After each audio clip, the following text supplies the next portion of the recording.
What could have given that impression off at all? I don't understand that. The sad thing is that when I introduced Phil to another friend of mine, they bonded over the fact that that had happened to him too, with me also. So apparently there is some, I like just ooze codependence in such a way that if I'm standing next to another dude for long enough, I just might as well have a neon sign that says, "I'm with Daddy." It's pretty sweet. I stand before you covered in cat hair and some weird medical goo because I am cat sitting for some friends of mine. 3 cats versus me, 1 dude. That is not good odds. But I thought it was going to be cool because I get to use their apartment, live alone for a while. But when I got over there, my friend busts out this syringe and tells me, "So this is what you're going to use to force feed our cat medicine every day." And if he had like, so I was like, "Oh, okay, great. So which one do I have to do? The lovely Belladonna, the adorable Mr. Apple? No, you're gonna be trying to mouth rape my cat, who I named Knives." You really should have opened the negotiations with that. I think it would have changed my price. Are we, God, you guys, I'm kind of sensitive to these sort of things. I'm feeling a little bit of tension in the room. I think I know what it's about.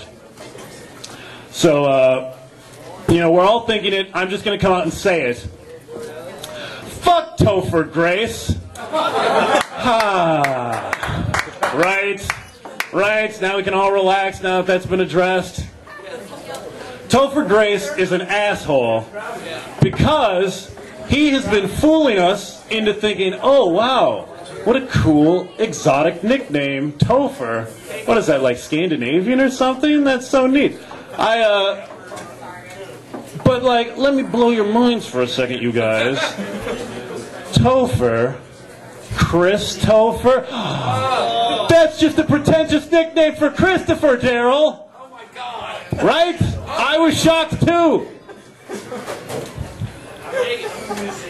Because my name is Michael, which was the most common name in my birth year. I'm very sensitive to these sorts of things. Topher, there's already a perfectly acceptable nickname for Christopher, the second most common nickname of my birth year, by the way. That name being Chris. You get it, the acceptable American way of creating a nickname. You just start to say Christopher, and then about a syllable in, you go, you get the idea. These Tophers are coming at it from behind like cowards. I'm calling bullshit on this. They're basically just chopping off the accepted nickname and scooping up all of the leftover name detritus. Topher, what I'm trying to say is Topher Grace is the anti-Chris, everybody. I admit, maybe I'm not so much angry about it as I am a little bit jealous. I can't do that with my name. Once you take the nickname of Michael, Mike, you've pretty much used up all of the resources available in that name. It's a classic cautionary tale, really. Like, if you just chop off Mike from Michael and you try to use that as your nickname, you're simply left with old. And like, you really can't introduce yourself with that name. Hey, how are you? What's your name?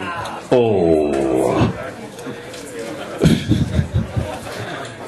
I mean, you can be, if you want to be generous with it, you can add in the silent H in the middle there, but then you just end up with Heil, and like, that's bad news too.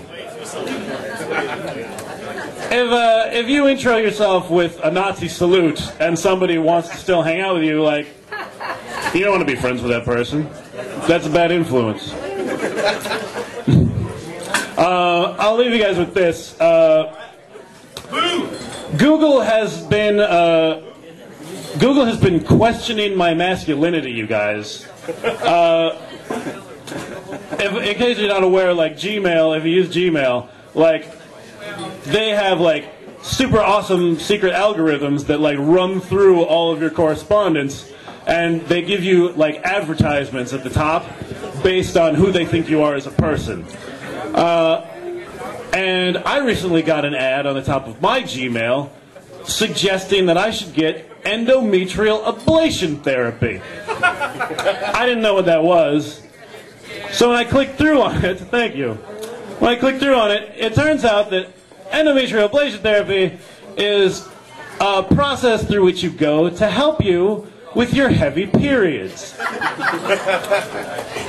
So like, apparently like Google ran through all of my emails and thought, well, statistics say that somebody who acts like this has problems with clinically debilitating vaginal bleeding. And that doesn't feel good as a man. Like, I don't know, like I assume that it's like Google's like bro way of saying like, oh, this guy is having major PMS problems. Like, I don't know if the severity of your periods is related to the severity of PMS symptoms, but like, I can't imagine that if like your genitals are producing like a blood flow that would be cartoonishly inappropriate in a Quentin Tarantino movie, that it would like help your mood. So yeah, that's the stuff I'm dealing with right now. Thank you for listening, you guys. Mike Linden, everybody! His vagina recreates the elevator scene from Shining. Once a month. Right on. Alright, ladies and gentlemen, next coming to the stage is the man of the evening. He's the professional. He's good fucking people. He'll be here entertaining you for what, 20, 25, 90 minutes, whatever he feels. It's a jazz tune, man. You don't know how long it's gonna go. Ladies and gentlemen, a big round of applause for Mr. Daryl Horner. Make more noise than that, goddammit! It's me on stage, Willy. Fuck you! Merry Christmas. Listen. Alright, and when I say listen, it's not like listen. Bitches, I mean listen. I am 500